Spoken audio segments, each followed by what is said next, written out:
When I was in 8th grade, I had what up to that point was the most traumatic experience of my life, and it was all my fault. And it went like this.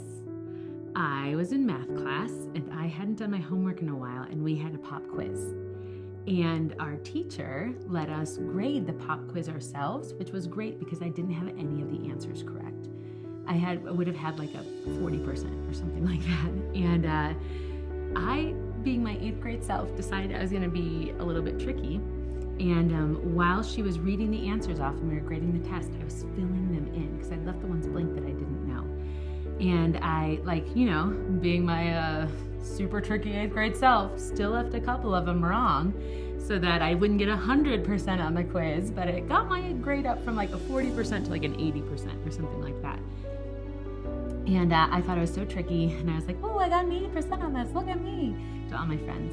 Well, as we're leaving the classroom that day, the teacher pulls me aside and says, hey, can I talk to you for a second? And I was like, sure. She says, I saw you change your answers.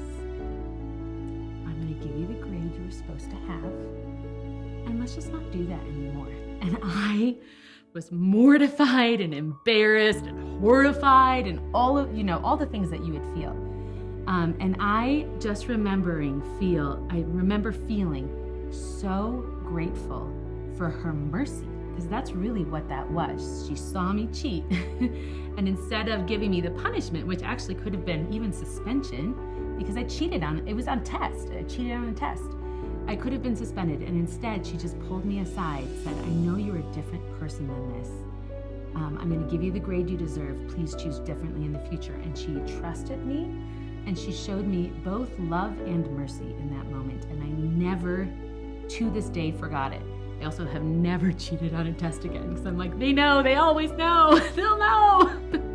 And I learned a really important lesson that day, both about being honest and forthright and truthful, but also about what mercy can do when applied in just the right moment at just the right way.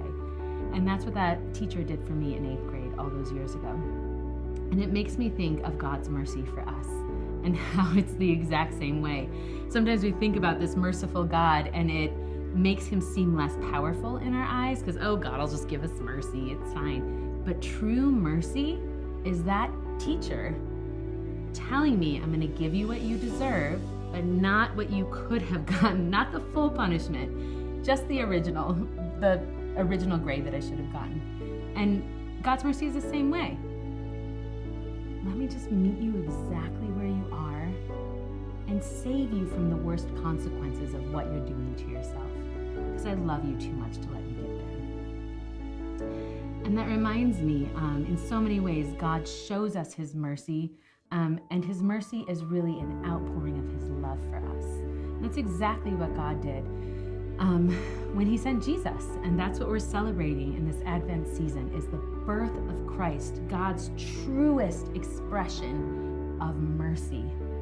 I'm going to save you from the worst consequences, death and hell, of the choices that you're making. And I'm going to remind you that you're actually a different person from that.